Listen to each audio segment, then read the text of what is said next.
Welcome. तो सबसे पहले तो कैमरा क्वालिटी को इग्नोर करना, मैं अंधेरे में शूट कर रहा हूँ। तो आज का अपडेट क्या है? आज का अपडेट ये है कि I completed the 100 days of code. खत्म हो गया भाई, पाइथन का बेसिक्स खत्म कर दिया मैंने।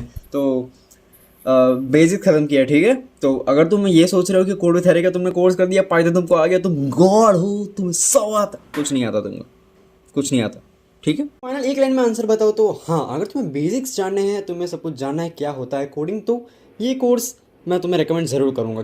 तो हाँ, तो रिव्यू कई सारे लोग मांग रहे होंगे कि भाई करना चाहिए नहीं करना चाहिए, तुम्हारा क्या एक्सपीरियंस था। अभी मैं रिसर्च कर रहा था कि मुझे आगे क्या करना चाहिए। तो अभी मैं थोड़ा बहुत फंसा हुआ हूँ, MLEI में जाऊँ या फिर मैं मतलब आगे फ्रंट एंड डेवलपिंग में जाऊँ, कि मतलब C++, जावा स्क्रिप्ट, CSS ये सब सीखूँ, या फिर मैं जाऊँ MLEI में और DSA, फिर वो neural network system face detecting वाला जो है उस पर मुझे काम करना है। मुझे मतलब इंटरेस्ट है बहुत ज़्यादा। तो उसमें क्या चीज़ है, मैंने रिसर्च की है थोड़ी, तो उसके हिसाब से मैंने जो रिसर्च है उसके हिसाब से मैं तुम्हें बताता हूँ कि मैंने क्या देखा है। कि सबसे पहले मैंने पूछा था कि पाइथन में फेस डिटेक्टर कैसे बनाते हैं। तो फेस डिटेक्टर बनाने के लिए तुमको सबसे पहले जो उसके मॉड्यूल्स हैं, नमपाई वगैरह, ये सब चीज़ें तुमको आनी चाहिए। एरेज वगैरह आना चाहिए। एरेज वगैरह में क्या होता है कि वो तुमको एक इमेज जो होता है उसका उसको एरे में कन्वर्ट करके देता है। तो मैंने यहाँ से कि ये वाला इमेज इंपोर्ट किया था, तो उसका रेड, ग्रीन एंड ब्लू, ये तीनों को मिक्स करेंगे तो ये वाला हमको इंपोर्ट मिलेगा। तब इसमें जो था वो क्या था, नंबर्स, वो बता देता हूँ तुमको। ये रहे। अब यहाँ पे ये जो है 55544455544466622222222 ये सब है। ये सारी जो चीज़ें हैं उसमें सबसे पहला जो होता है आर की वैल्यू, दूसरी ग्रीन की वैल्यू, दूसरी ब्लू की वैल्यू, और ऐसे ही करके बहुत पूरा एक लंबा सा सिस्टम और एरे बनता है।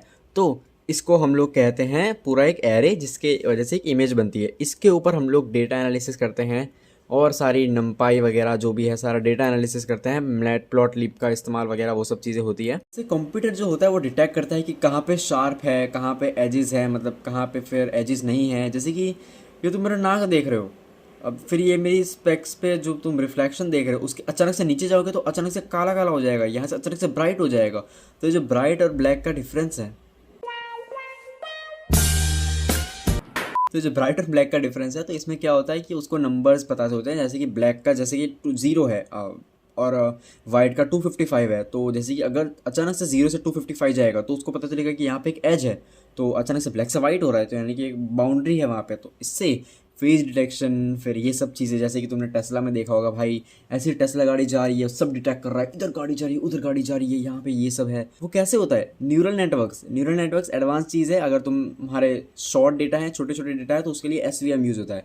SVM बेहतर रहता है फास्ट चीज़ें करने के लिए और छोटे डेटास के लिए। लेकिन अगर तुम्हारा बहुत बड़ा डेटा है तो उसके लिए तुम्हें न्यूरल नेटवर्क्स का इस्तेमाल करना पड़ेगा। इसमें न्यूरल नेटवर्क्स क्या होता है, बेसिकली न्यूरल नेटवर्क्स यानी कि कंप्यूटर में क्या होता है कि अब जैसे कि एक चीज़ है, मैंने इनपुट कर दी, अब वहाँ से 2 मतलब प्रोबेबिलिटीज़ निकलेंगी। अब वो 2 प्रोबेबिलिटीज़ है, उनसे 4 प्रोबेबिलिटी निकलेंगी, वो 4 प्रोबेबिलिटीज़ है, वहाँ से और 4 प्रोबेबिलिटी निकलेंगी। ऐसे एक पूरा सिस्टम बढ़ता है न्यूरल नेटवर्क का। यहाँ पे इमेज तुमको मिल जाएगी, अगर तुम्हें दिख रहा हो तो ये इमेज है न्यूरल नेटवर्क सिस्टम की।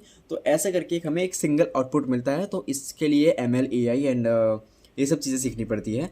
तो मैं अब इसमें कन्फ्यूज़ हूँ कि मैं आगे जाऊँ किस में।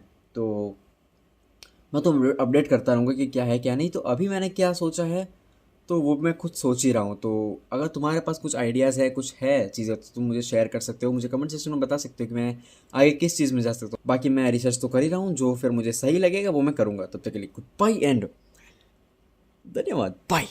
एक तो मुझे कैमरा पकड़ना सीखना पड़ेगा भाई, मेरे को ऐसे ट्राइपॉड है मेरे पास, नहीं यूज़ नहीं करना, नहीं हाथ में ही लो सब, मतलब कल से ये कैमरा एंगल रखना पड़ेगा मेरे को। तो आज के लिए बस इतना ही, मिलते हैं अगले वीडियो में, तब तक bye and thanks for watching.